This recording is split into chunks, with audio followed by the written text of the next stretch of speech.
The season of Advent, traditionally defined as a season of penitence, preparation, and anticipatory hope, has in recent history been overcome by ever earlier transitions into festivity. If the church were to follow the trends of the commercial realm, this season of waiting would have begun just prior to Halloween and ended around the time stores ran out of Thanksgiving decor, about 2 weeks later.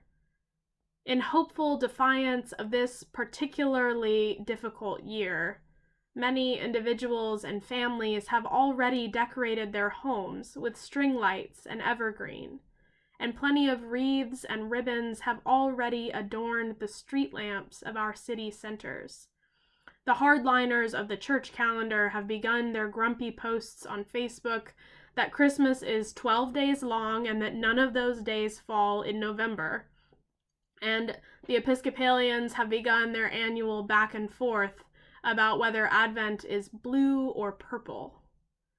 Starbucks has debuted their new red cups, and peppermint mochas are now available iced so that even unseasonably warm weather can't stop the festive season. As our own Brian Clardy pointed out in a post a couple of weeks ago, there are some good reasons for folks to crave an early beginning to our celebratory season. Plenty of people are looking for a way to drown out the empty chairs around the Thanksgiving table. And this year, hundreds of thousands of people have learned firsthand how tragically short our lives can be. We are tired of waiting. We are fatigued by separation, by postponements, and by disrupted live stream feeds, and by the constant grief of missed opportunities and losses. A season dedicated to waiting is likely the last thing we want, as we are faced with a tightening of restrictions and the closure of schools and businesses. We have waited for the results of an election. We have waited for COVID-19 test results. We have waited for a vaccine. Our hearts are heavy with all the waiting. Blessedly, on this feast of Christ our King, we are reminded what it is we are waiting for. Our waiting is giving a meaning beyond the senseless losses and grief of these last months. Our impatient waiting gives way to Advent anticipation, to a sure and certain hope. The shepherd and the monarch of our souls paints for us a picture of a world made right, of justice and mercy and grace. The ruler of our hearts takes up his mantle of teacher and once again reveals to us what is possible with God and what part we might play in this resurrected world. In the context of a sermon, Jesus paints a picture for his disciples of the second coming, the final advent of Christ. This return of the Son of Man will be one of great glory and splendor, of judgment and inheritance and restoration. The King, the ascended Jesus, will bring to himself the nations of the world, and will, like a shepherd, guide them to their rightful places before night falls. Sheep and goats needed to be separated so that the goats with their less fulsome coats could be brought to shelter and warmth overnight, while the better insulated sheep remained in the gated pasture. The sheep in this painting of the throne room of God represent the righteous children, and the goats are to be interpreted as the unrighteous. They are separated, like goats and sheep, to the places most suitable for them, by the shepherd whose voice they know by heart. This mixed metaphor of glorified King and gentle shepherd, the eternal punishment, and the pastoral guidance is jarring, to say the least. Lingering on the last line of this passage might leave us anxious rather than joyful in our anticipation. Are we to look toward a future in which our reunion with the incarnate Word is one of fear, of rejection? If we are to conceive of the hope this word from Jesus might offer us, it is necessary to take a step back, to look at the whole picture. When the righteous are invited to their inheritance, Christ tells them that they are blessed because they have cared for him in his weakness. They have clothed and fed and nurtured him and shown him hospitality as a stranger and as a prisoner. These righteous ones are stunned to learn this, for looking back on their lives, they cannot identify a moment when they might have hosted this exalted, glorious monarch before them.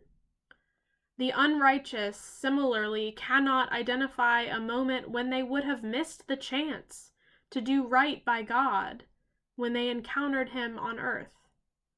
Both the sheep and the goats are taken by surprise by their placement within the throne room. And without the guidance of the shepherd, they cannot even distinguish between themselves and those on the opposite side of the throne.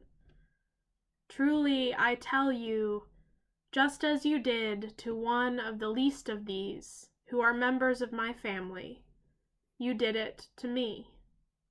The acts of mercy that the righteous worked in their lifetimes are those of Jesus, acts of healing and hospitality and loving care toward those on the margins of life. These are the fruits of the Spirit, good works made possible by the grace of God and the outpouring of that grace into the world. The righteous are taken by surprise because their acts in life were not intended to earn them a reward, nor were they resume builders for the final judgment.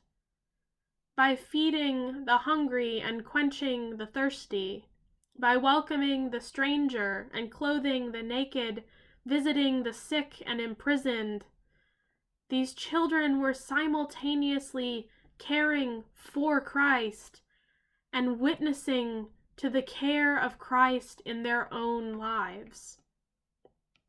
On the other hand, on the other side of the throne, the unrighteous find themselves aghast, not because they believe themselves to be infallible, but because they cannot identify a moment when they would have intentionally disregarded their Savior.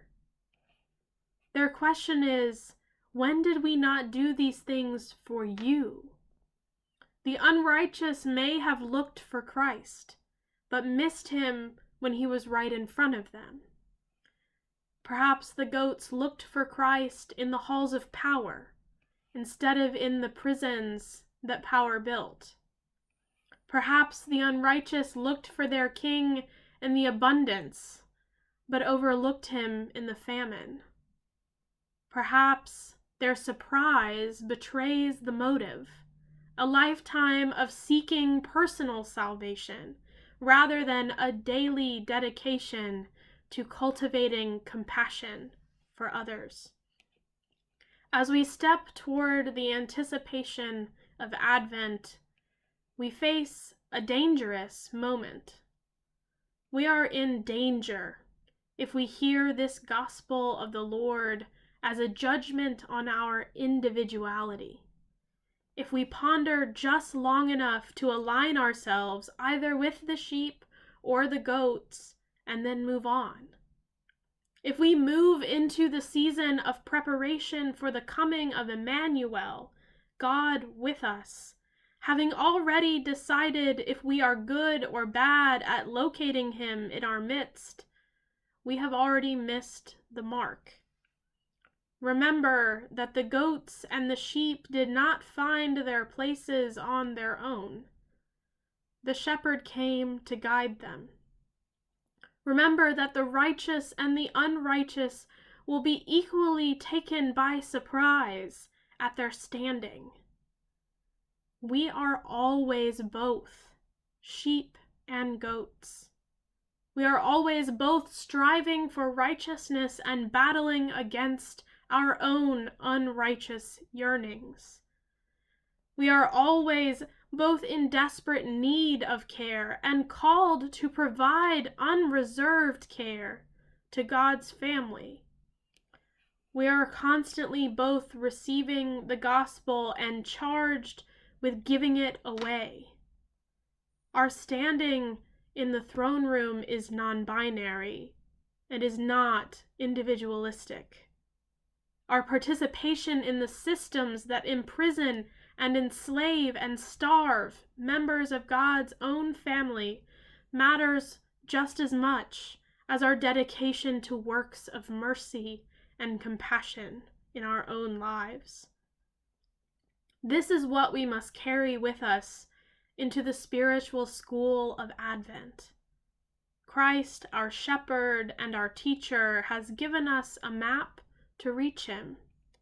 The steps we must take to encounter him sacramentally, even when the sacraments of the Church are out of our reach. Our season of waiting need not be defined by absence and silence. You gave me food. You gave me something to drink. You welcomed me. You clothed me. You took care of me. You visited me. Christian anticipation is not passive. It is entirely defined by action and participation. Do not be taken by surprise. Be taken by love.